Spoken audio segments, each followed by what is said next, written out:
Welcome to the Farm Family Harmony Podcast. I'm Elaine Fraze, Farm Family Coach, here with another episode full of transition tips, tactics, and sometimes hard truths to get harmony on your farm.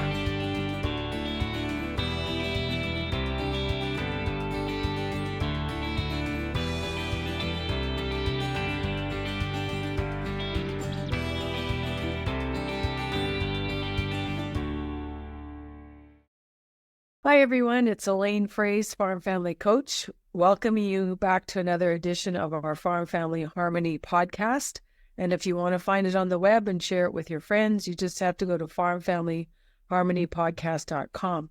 And today I have my special friend and fellow coach, Crisol Gonzalez, with me, and she is coming to us from her dairy farm and home in Mexico. And yes, she also is willing to work with families who are Latino or Spanish speaking and who may be with ranching for profit in Mexico and other Latin countries. So we want to have an impact all over North America. And Crisol, I'm really excited to have you here today because you're actually trained as a lawyer when in one of your other careers, and you also work with a school, and you also are really good at facilitating family meetings. So I'm calling this podcast today Building the Container for a Great Family Meeting. So first of all, tell the audience a little more about yourself and what you're up to right now, and we'll dive in.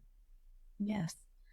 Well, hi to everybody and everyone listening to this podcast. Myself and Gerardo, my husband, we live in Chihuahua, Mexico. We actually live at the dairy farm for a couple of years ago, where we try to also make a team where we do different cultures with different languages.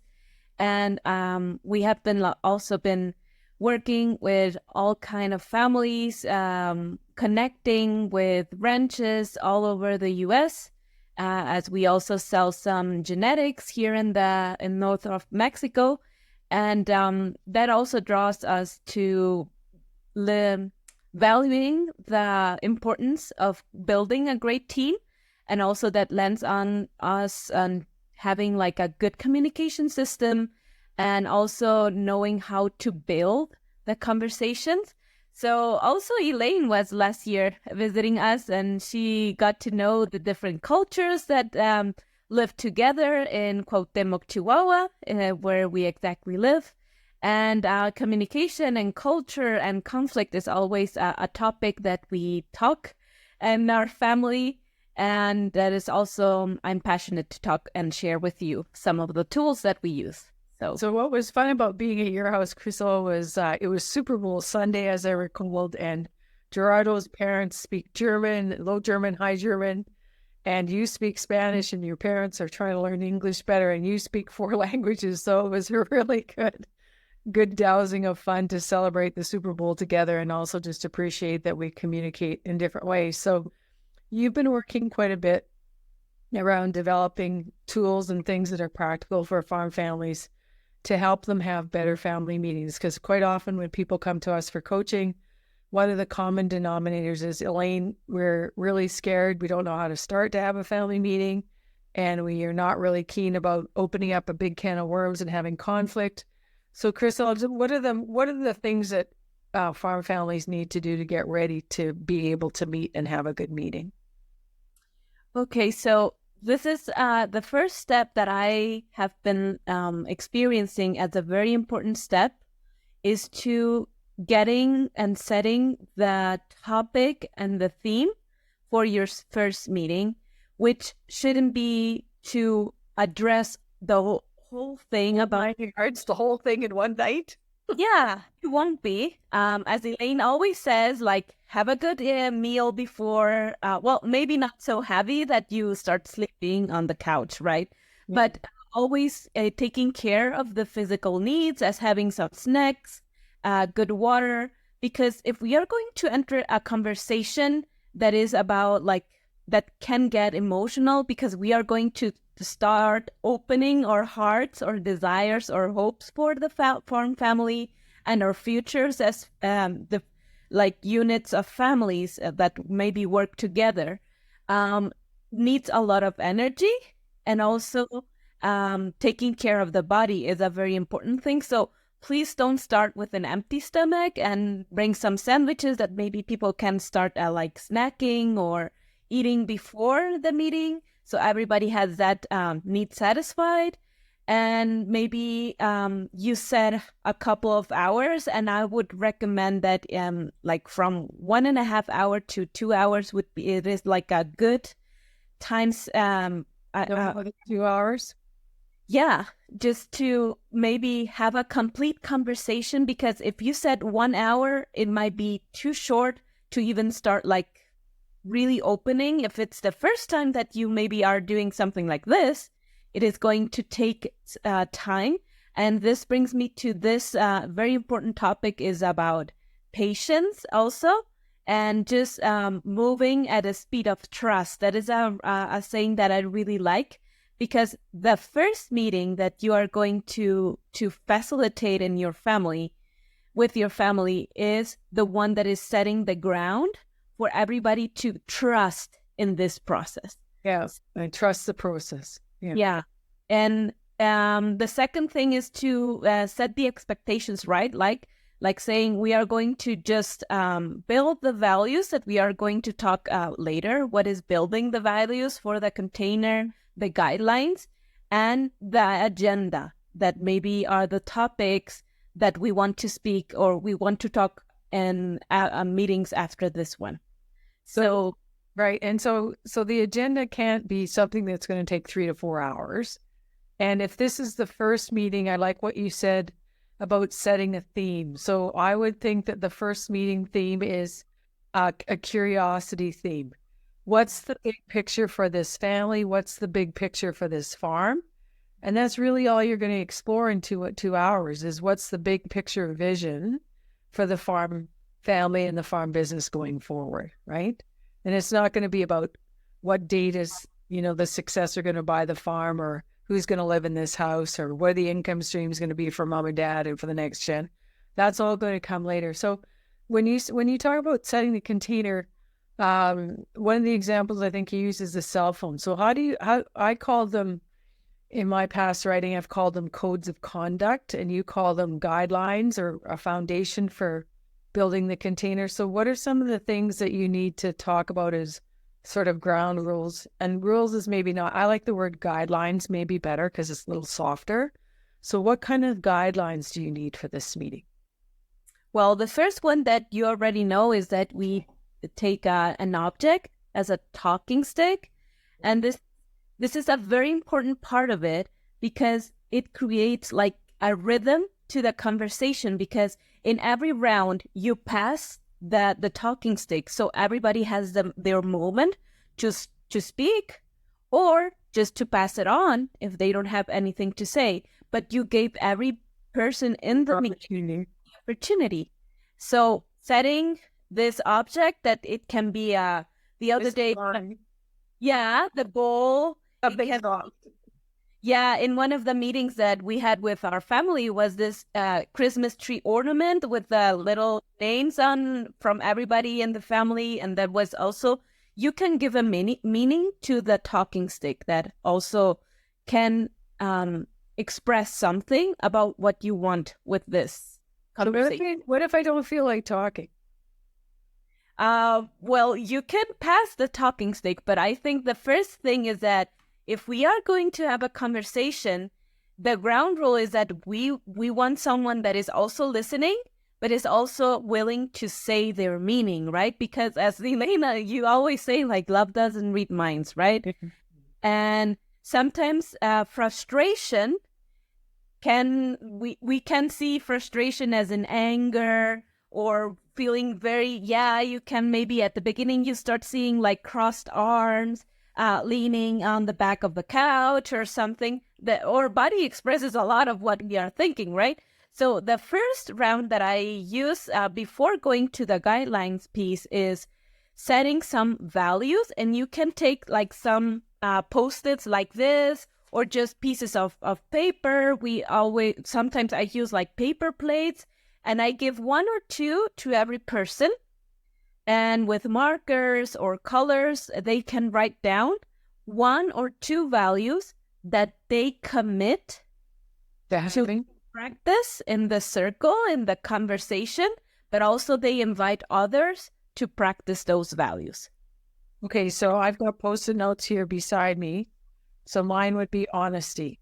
Yeah. I want people to be honest because I can't muck around with woulda, coulda, shoulda, and I don't want to muck around with, well, might be nice. No, this is your time, and this is precious time, especially in farm families, that you've finally got to this point where you're going to be sitting around in a circle. And I suggest too that you're sitting in the living room in comfortable chairs, not with a table in front of you. Yeah. Just to create this idea that we are laying everything in the middle, and you can even put the post-its on the flip chart that Elaine and everyone on the coaching team is so fan, right? Like just having the visual big, because you could have a small notebook and someone taking the notes, but if you have it big, everybody is part of what is being written there. Yeah. So, and then you put the post-its. And actually, you did a great job, Elaine, because you explained why you chose that value. And that is the second round, where when everybody wrote already, like, what is their value? Then you give a round and say, can you share the value that you propose? And then everybody shares what is the value and why they chose it. And you put it in the flip chart. And then I really like to make another round and say, do you think there is an additional value that you think we should practice? And then they have the opportunity to add one or say, I really can't commit to be. There was a situation where someone said, I can't be like on time because my job or something. And that was a conversation that opened it another part of the issue, right, in this group of people. But yeah, but I think at that moment to give that a moment to families to say, I could add another one like love, because I feel like father and mother always have been treating us with love, and I guess that is something that we need to practice also in this conversation. And again, if love is too hard to commit to, maybe it's appreciation. Yeah. Does anyone ever put down trust?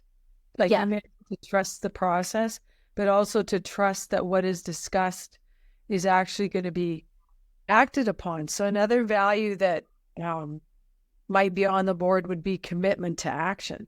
Like to act, like, not just, I often too say, talk does not cook rice. Like, we can talk about making supper all afternoon, Crisol, but if nobody's actually got food in the oven, then supper's not coming.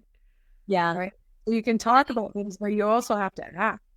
Yeah. And I think also if you find that, I don't know if my family will come up with some values, you can take the values cloud that we share at our page.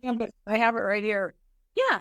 You can print that out and put it in the middle and say, you can take one of those values that you feel right now. Maybe the words are not coming as usually do, but having that can give a very good idea of what you can choose. And if someone says, I really can't think on something right now, you can say, okay, maybe we can at the end ask you again if you want to add something to our values cloud. And give this opening, a warm opening to a hard conversation. It is a very good way to build the trust, right? And then I think also because those post-it notes are on the board, though, too, Crisol, when things get a little heated, or if there's a surprise or something gets really escalated, you go, remember, we wanted honesty. This is what we wanted. So this is hard, but this is good, right? So you can use the board of values that you've posted as a reminder to, this is what we've all chosen to come together with. Exactly. And that also gives this another very profound dynamic of looking that or knowing that other people in the circle or in the meeting wants the same things that you want. Like you want respect. Yeah. You want transparency, because those are the ones that comes up better. And sometimes I can even like if everybody chooses respect, then I give the opportunity to share an example of what respect looks like for them. Exactly. what they mean. Because sometimes, respect what, right? And maybe say, okay, I want respect showed as not talking like with harsh words or murmuring and with this or over talking the other person. Yeah, respecting that. Well, this is going to bring us to the guidelines piece, because after you ask the values and give opportunity to add some additional values, you say, okay, the next part is building our guidelines. And you can also use some of the guidelines that I really like to use. But for some families, they say, I think we know exactly what we want on how we want to behave and come to the conversation, right? What a guideline can be is we are going just to put our cell phones on like a silent mode or airplane mode, or just commit to answer the urgency calls, the emergency calls that come in. It can be also to I really like the one that we have in our agreement, that is like listening to understand and not to respond, which is very common when we are listening. So when we are in a conversation that is talking about things that really matter to us and that we have a very strong opinion on how should things be, right? And and also adding to that, not prejudging the outcome as to how the meeting might unfold, but just staying. I would encourage people to stay very present in the present moment, like in real time. Yeah. And that is one of the guidelines, to be present and to really commit to what we are talking about. Other can be, we already maybe have the value of transparency, but maybe for someone, because these guidelines are built by everybody, you pass the talking stick, so everybody has the opportunity to say, well, I would really like to know that people in circle is really saying what they mean or what they want, what they think. Yeah. That is not, yeah. Honesty piece, right? Yeah. The other thing that I think we just sort of skipped over was in conflict resolution, we talk about, positions and interests and people being at butting heads because they see things from a different way. But if you dive deep under the water or the iceberg where the overlap is what is it that everybody wants? So Crisol, do you also emphasize, why are we here? Like, what is it that everybody wants from this meeting? Yeah. To set the expectations, it is very, as we said at the beginning, if someone has the expectation that in the first meeting they are going to get the salary they want of the farm, or the shares, that the percentage that they want, it is going to create frustration, and it's going to maybe be very difficult to bring them back to the conversation. So you say, to start with, the first conversation is just going to build the different themes that we have. Like, we are going to build our very precious flip chart with all the notes or the topics that we want to talk about. And also, the other thing that I really like on how you work is you say, okay, what is the things of this flip chart that we need more additional, like we need to do some research, right? What of these things have to be consulted with our accountant, or we need to seek for a financial advisor, that really putting it on paper and setting who is going to do what and by when really creates this sense of moving. And I think that is also one of the important things of coming together, is that everybody has to also commit to do something and not say, oh, the founders have to do everything and they have to solve everything. Well, a conversation that has been very common with the last meetings that I've been working with is like, do you have an idea of what is your expectation on living expenses, or what do you need for living? And that is something that you can really work and meet with your partner in some of the cases to say, we need it, we expect this. So there is not walking on eggshells by the founders and say, I don't know if that is going to be sufficient for them or what do they expect. No, because it's going to be their number, right? They're going to come up with their number. Yeah. Yeah. Well, who needs to be the driver? So you had this first meeting with sort of this big theme kind of thing and putting the values on the board, and you're talking stick, and you only have 2 hours. So what else is in the container, Crisol, to make it a good meeting? What else needs to happen?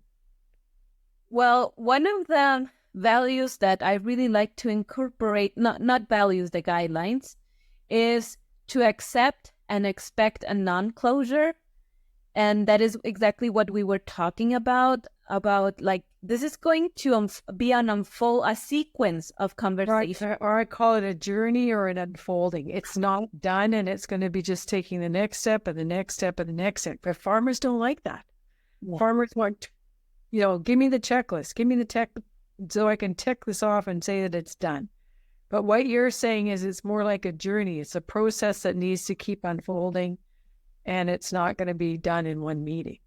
Yeah, and I wonder, maybe this is a culture of farming that really wants to get things done quickly, but also their work at the farm, it is very building on something prior. Like in our experience, like you want to create a very good herd, right? So you need to start planning a long time before, selecting the genetics, taking care of the nutrition, like the nutrition values that the animals are getting. So it is a lot of pre-work for getting a goal. Yeah.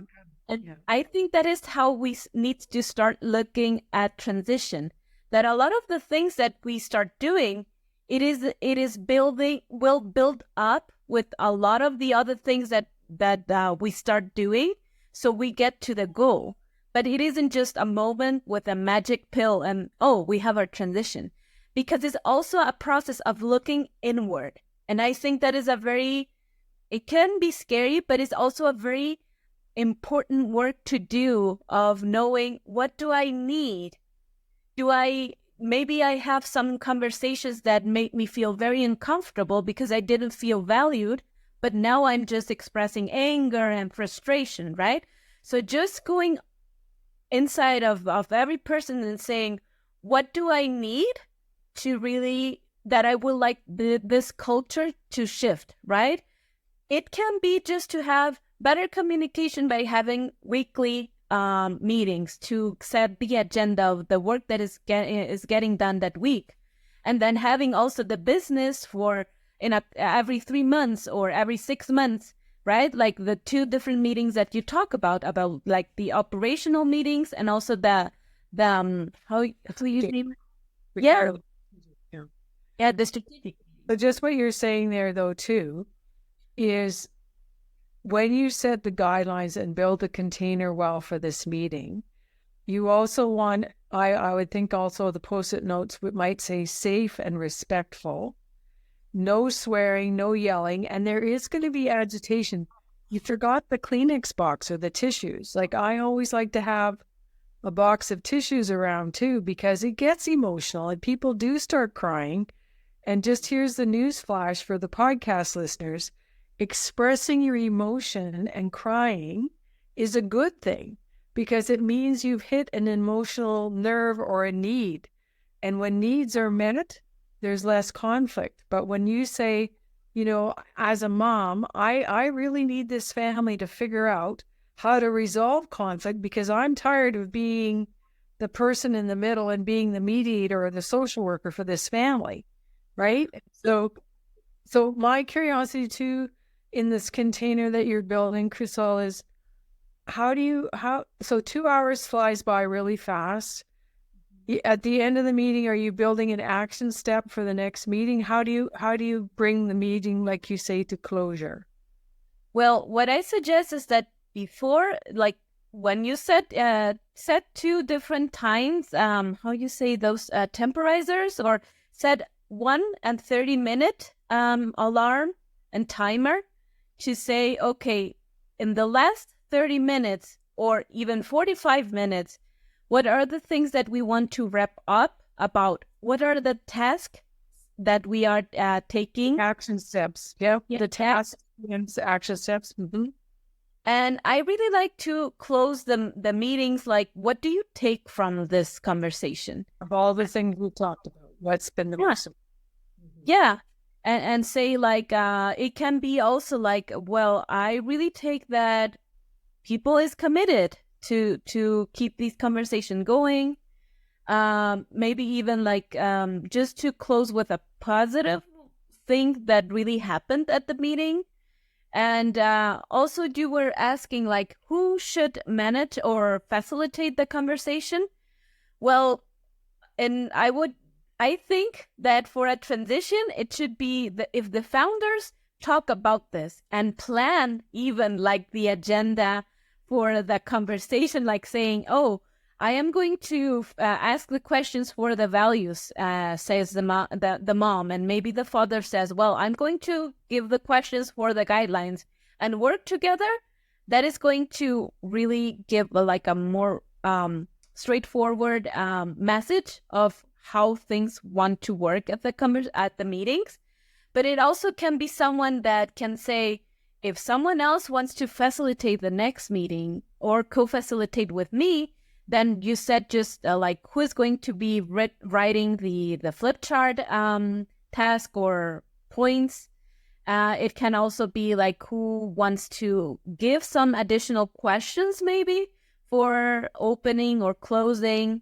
It can be a closing like saying what is something that I cherish of this family that I learned today. Or it can be also something that to start like the second conversation can be like from something that has been like running or going on my mind since last meeting was this. And just to build a sequence for the conversations that isn't only just going.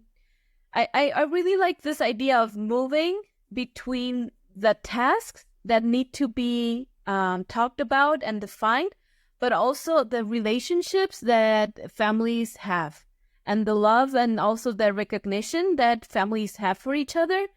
And as you say, like, I really think that in every meeting that I've been present of family meetings, there is this expression of love that comes in the form of tears, because I really like the saying that says, tears are is the love that has not been expressed enough or has not been expressed to the people around you.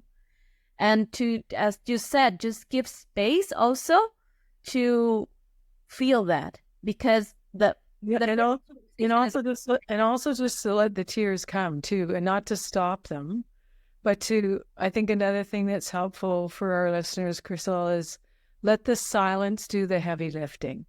So if tears do come and there's a space where no one is talking and people are just watching and observing, that's okay. You can let the silence do the heavy lifting, because quite often in these meetings, there's been months, maybe even years of buildup of, man, I wish we could talk about this. Man, I wish we could talk about this. And then finally the opportunity comes and then, whoa, I had no idea, right? Because people don't know what the other person is thinking, feeling, needing, or wanting until it comes out of their mouth. And then you can process actually what that means. And that what you are just saying brings me to this very important truth. That is that families have such a diverse mix of cultures and personalities.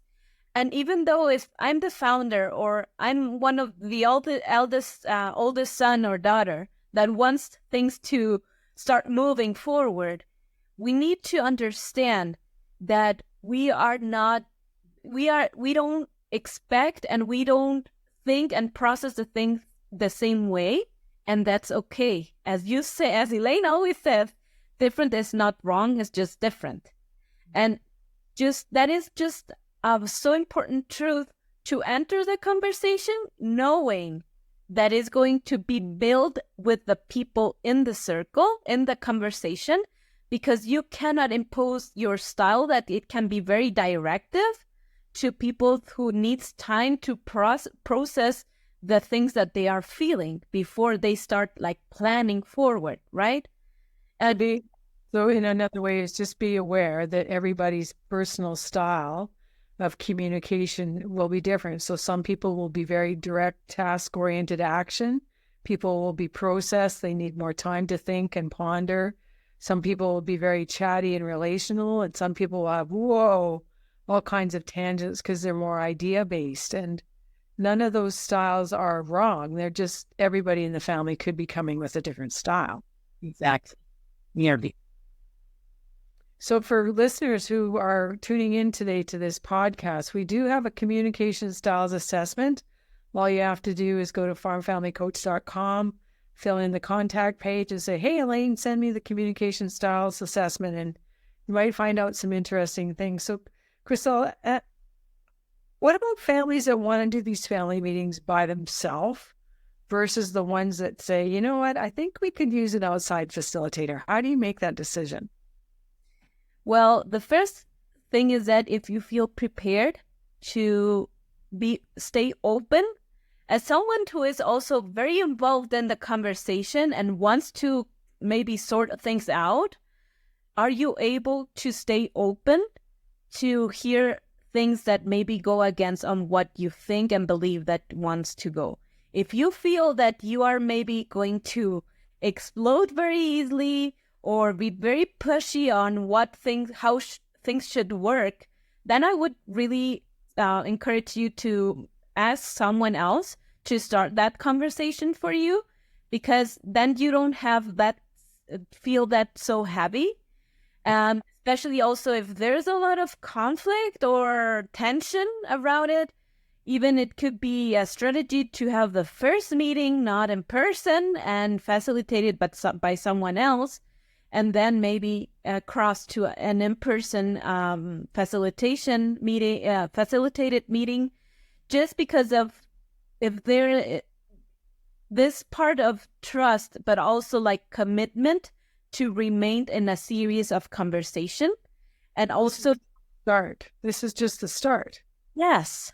Yeah. If it doesn't go well and it blows up, yeah, you have to start. Then you have to have a way to make things right or to resolve that so that you can keep going, because you're not going to have a sharing of ideas and values and expectations and navigate what people need and want if people won't come back to the table. Yeah. And I also believe that this idea and you really says, you always talk about this, like the culture and the way things were done, like for generations might shift, because people is also giving some input, and even like with family, the in-laws that add to the family that come from different cultures also, or a different context, will also transform the culture. But that doesn't mean that it's going to be a bad process, or it's going to be a bad outcome. It's just to keep open. And I think that is a very good question. Are we able to stay open to different ideas? If yes, I think then you are going to be a great facilitator, because you don't have that judgment, rejection or barrier to new ideas or input. But if you feel like, every time I hear different ideas, or when they come and say to me, we should do this or this other way, I always get like very protective, and I can even feel myself just crossing my arms. Then I would say like, oh, maybe it would be good just to invite someone to the conversation, so someone can also remind you to stay open and to say, okay, this is a process that we are going to work together, and you don't have the heavy the work of getting the conversation going, and also like managing your expectations and your emotions by yourself. I think that is you might have a little bit of stuff going on that you have to manage. Yeah. So this has been really helpful. And just in closing, two things, using the cell phones at the end to take pictures on the flip chart so everybody has a record. Yes. And if you're doing a Zoom call like we're doing the podcasts, people can just record the Zoom call. But I just wanted to share with our listeners through our membership site that we've got going right now. One woman came back to me and said, "Oh, Elaine, it was life-changing for me to hear that I could plug my iPhone with a Zoom call into my TV to have my son from Europe on the big screen, and he could be present at the family meeting while the rest of us were all sitting in the room." And so that's the other thing that we need to embrace, is that don't let the fact that one family member may be distant or far away keep you from drawing in a family circle and having that person attend digitally. And that's a beautiful thing that we have the technology and the internet capability now to do that. And if you record it, then people can go back to that recording as well. Good. So to wrap up, Crisol, what do you think is the main thing that you need to have to build a great container for a great meeting? First is to align everybody's expectations on what the process of conversation will be, and know that it's going to be an ongoing process. Yeah, not just one meeting. Yeah. It is not magic. It is like farming, really. You are planting the seed, you are taking care of it, and putting the rain or the water and the fertilizer, whatever you need in order to bring this to the end. But don't expect like a magic beans, right? Yeah. And I think the second one is also to set the values and the guidelines. You are going to bring them to every next meeting, and even they are not like written on a stone.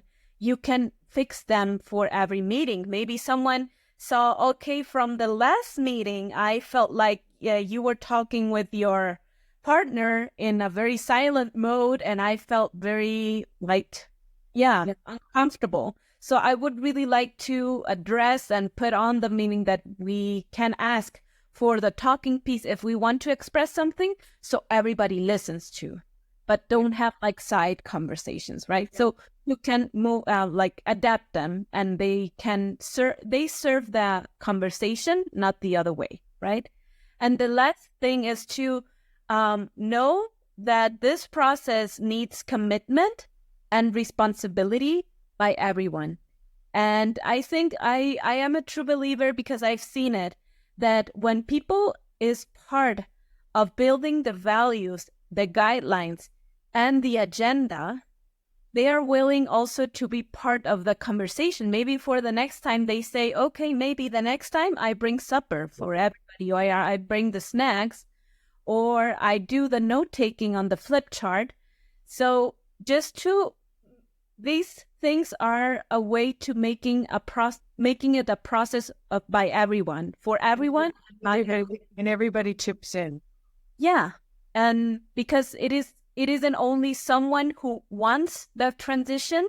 I think like in a farm family, everybody benefits from a good transition and a good culture, because this is also not only setting the tone. And I had that conversation the other day, just for this transition. If you do this, you're setting the tone for the following transitions in that farm and that family. So it is just this powerful opportunity of changing cultures and creating more harmony and moments for expressing the needs that you have, but also the love that you have for the things that you do. So I think this is a very creative, but also very responsible way of making everybody part of a very important process. Well, I think if you read Farming's In-Law Factor and talk to the in-laws, they say, Elaine, I just would love to have a voice at the table. I'd love to be seen, and I'd love to be heard. And everybody, longs to be seen and heard. So thank you for walking us through that journey of building the container for great family meetings, Crisol. And thank you, listeners, for hanging in there with us. And we hope to see you next time at farmfamilyharmony.com.